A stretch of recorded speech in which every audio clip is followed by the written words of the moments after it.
Hello everyone, welcome to the inspired biology. और ये cell biology का हमारा सेकंड लेक्चर है जिसमें हम बात करेंगे प्लाज्मा मेम्ब्रेन के बारे में। ठीक है, so what is plasma membrane.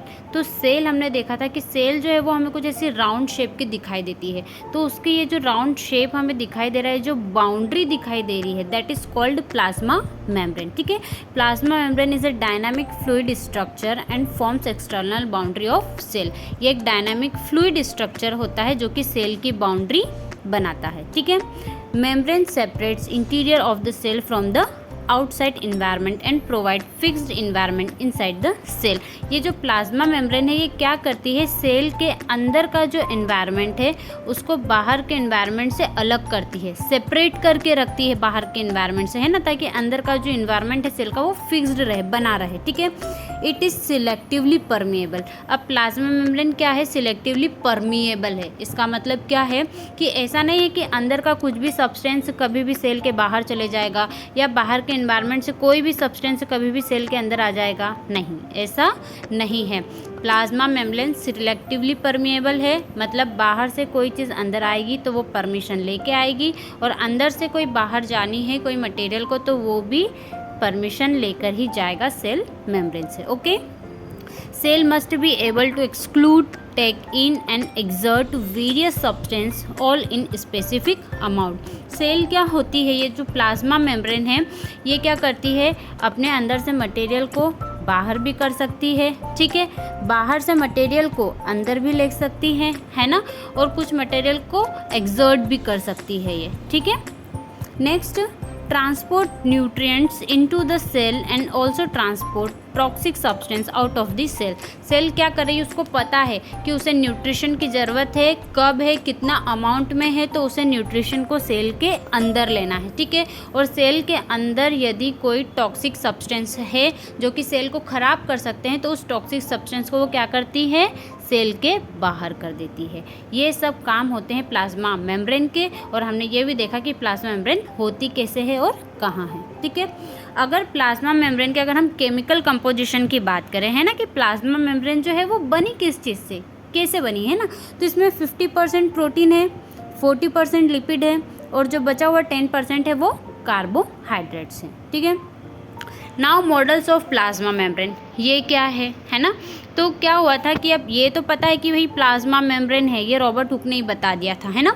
So plasma membrane बनी हुई भी है लिपिड और प्रोटीन से, ठीक है, ये भी पता है, लेकिन इसका स्ट्रक्चर कैसा है ना, ये जानने के लिए अलग अलग साइंटिस्ट ने अलग अलग टाइम पर कुछ मॉडल्स दिए थे जिन्हें मॉडल्स ऑफ प्लाज्मा मेम्ब्रेन कहा जाता है, इसके स्ट्रक्चर को समझने के लिए। ठीक है, तो अब हम यहाँ पर देखेंगे, सबसे पहले ओवर्टिन थे जिन्होंने 1895 में बताया था lipid nature of the cell membrane, है ना। इन्हें बस एक ऐसा डार्क पैटर्न दिखाई दिया था, तो इन्होंने कहा था कि एक डार्क पैटर्न जो है वो लिपिड नेचर का है ना।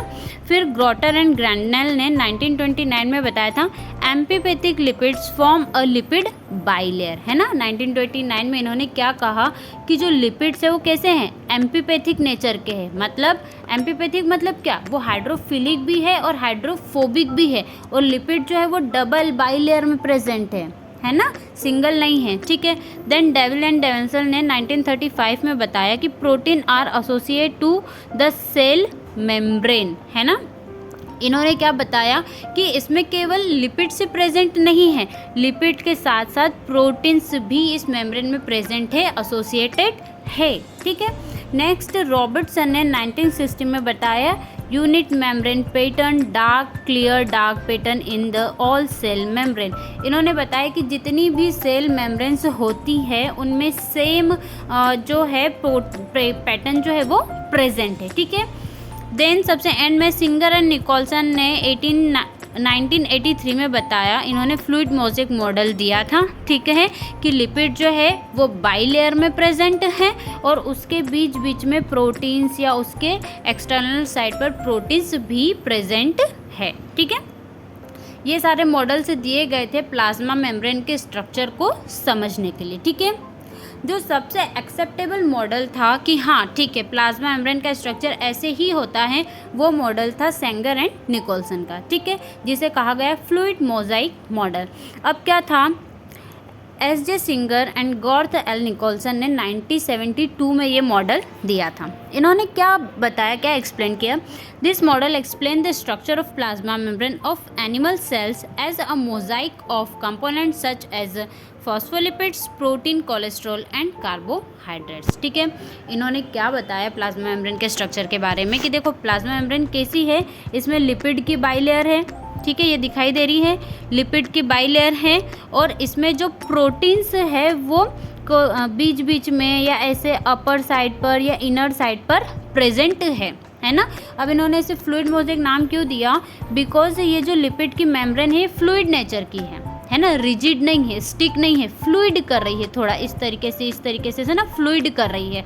और ये जो है ये प्रोटीन जो है वो मोज़ेक जैसा पैटर्न बना रहे हैं ना। अगर हम कोई सा पत्थर, कलरफुल पत्थर्स देखते हैं तो जगह जगह पर हमें इस तरीके से दिखाई देते हैं, तो उसे हम मोज़ेक पैटर्न कहते हैं, है ना। तो इसलिए इसे फ्लूइड मोज़ेक मॉडल नाम दिया गया। ठीक है, अब ये तो कहा गया कि भाई जो स्ट्रक्चर है उसमें लिपिड की बाइलेयर है ना, लिपिड बाइलेयर है। तो ये जो लिपिड थे ये कौन से लिपिड थे? फॉस्फोलिपिड्स, है ना। लिपिड की जो बाइलेयर प्रेजेंट है ये कौन से लिपिड्स हैं? फॉस्फोलिपिड्स हैं। अगर फॉस्फोलिपिड का हम स्ट्रक्चर देखें तो फॉस्फोलिपिड में एक पोलर हेड होता है और नॉन पोलर टेल्स होती है। ठीक है, ये जो पोलर हेड है ये हाइड्रोफिलिक होता है और जो टेल है ये हाइड्रोफोबिक होती है ना। तो इसलिए हम यहाँ पर देख सकते हैं कि ये जो टेल्स है ना इनका फेस एक दूसरे के सामने है और जो हेड है उनका अपोजिट डायरेक्शंस में, है ना। तो इसलिए ये जो टेल्स है यहाँ पर देखो जॉइंट नहीं हो सकती, बिकॉज इनका नेचर कैसा है? हाइड्रोफोबिक है, इसलिए यहाँ पर जॉइंट नहीं हो रही है और फ्लूइड कर रही है ना।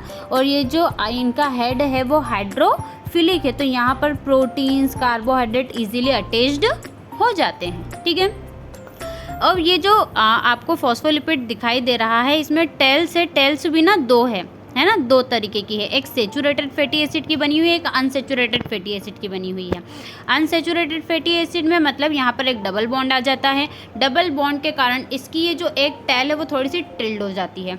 अब ये टिल्ड हो जाने के कारण देखो प्लाज्मा मेम्ब्रेन में ना हल्की हल्की सी ये जो गैप आ जाती है, और इस गैप के कारण ही ये जो मेम्ब्रेन है ना ये फ्लूइड कर पाती है ना। अगर ये गैप नहीं हो तो ये तो सारे ऐसे स्टिक हो जाएंगे पास पास और फ्लूइड नहीं कर पाएंगे, है ना।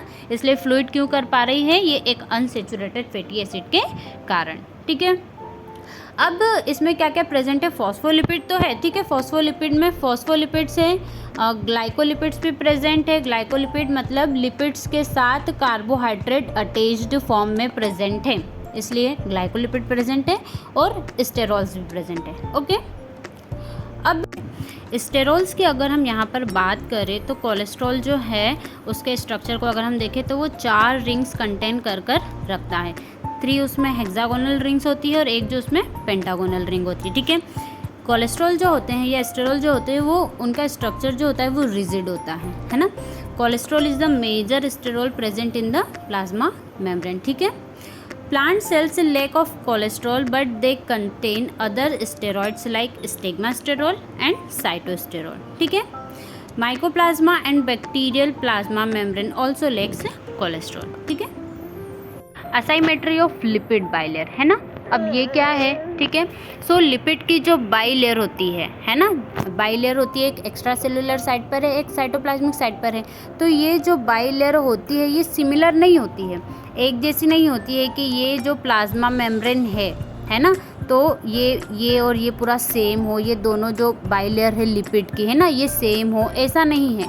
ये दोनों जो लेयर्स है ये एक दूसरे से अलग है। ठीक है, आउटर साइड पर कुछ अलग फॉस्फोलिपिड प्रेजेंट है और इनर साइड पर कुछ अलग फॉस्फोलिपिड्स प्रेजेंट है। ठीक है, इसे कहा जाता है असाइमेट्री ऑफ लिपिड बाई लेयर, है ना। तो आउटर साइड जो है वहाँ पर कोलिन, सीरिन इस तरीके के फॉस्फोलिपिड ज़्यादा प्रेजेंट है, और जो साइटोप्लाज्मिक साइट है वहाँ पर अमाइन कंटेनिंग फॉस्फोलिपिड ज़्यादा अमाउंट में प्रेजेंट होते हैं। ठीक है, ये हम यहाँ पर देख सकते हैं कि ये जो है स्फिंगोमाइलिन है। ठीक है, नेक्स्ट फॉस्फोटाइडल कोलिन है, नेक्स्ट फॉस्फोटाइडल सीरिन है, और ये जो नेक्स्ट है ये फॉस्फोटाइडल इथेनाइल अमीन। ठीक है, ये यहाँ पर ग्राफ दे रखा है कि ये एक्सोप्लाज्मिक साइट पर कितना अमाउंट में कैसे प्रेजेंट है और ये साइटोप्लाज्मिक साइट पर कैसे प्रेजेंट है ना। तो ये जो लिपिड की बाई लेयर होती है ये दोनों लेयर से डिफरेंट होती है एक दूसरे से, है ना। अब ये जो लेयर होती है इसको ना मेंटेन करके रखना होता है। हमेशा तो ऐसा नहीं हो सकता है कि जिन लिपिड्स को बाहर की साइड रहना है वो हमेशा बाहर ही है और जिन लिपिड्स को साइटोप्लाज्मिक साइट पर होना है वो हमेशा वहीं है ना, ऐसा नहीं हो सकता है। तो इसे मेंटेन रखा जाता है फ्लिपेज और फ्लोपेज के थ्रू। ये प्रोटीन्स होते हैं जो कि फॉस्फोलिपिड्स को मूव कराने में काम करते हैं। ठीक है, फ्लोपेज जो प्रोटीन है ये क्या करता है कि कोई भी लिपिड जो है जो कि आउटर साइड पर प्रेजेंट है उसको क्या करता है, ये साइटोप्लाज्मिक साइट पर ट्रांसफ़र करने का काम करता है। इसे हम फ्लिपेज कहते हैं। और फ्लोपेज क्या होगा कि ये फॉस्फोलिपिड्स को साइटोप्लाज्मिक साइट से आउटर साइड पर ट्रांसफ़र करने का काम करता है। ठीक है, एक और टर्म आती है स्क्रैम्बल्स, है ना। ये यहाँ पर फ्लिपेज, फ्लोपेज और स्क्रैम्बल्स है।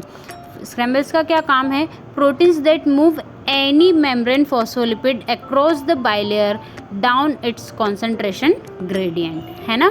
ऐसे प्रोटीन्स जो कि मेम्ब्रेन के फॉस्फोलिपिड्स को अक्रॉस द बाई लेयर क्या कर रहे हैं, ये मूव करवाने का काम कर रहे हैं। ठीक है, तो इस वीडियो में हमने देखा कि प्लाज्मा मेम्ब्रेन क्या होती है, क्या वर्क करती है ना।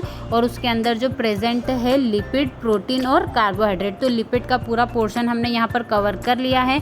नेक्स्ट में हम कार्बोहाइड्रेट देखेंगे और फिर प्रोटीन्स पर चलेंगे। ठीक है, आई होप वीडियो आपको अच्छी लगी होगी। प्लीज़ इसे शेयर कीजिए अपने फ्रेंड के साथ और अच्छा लगा है तो चैनल को सब्सक्राइब कर लीजिए और वीडियो को लाइक कर दीजिए। Thank you.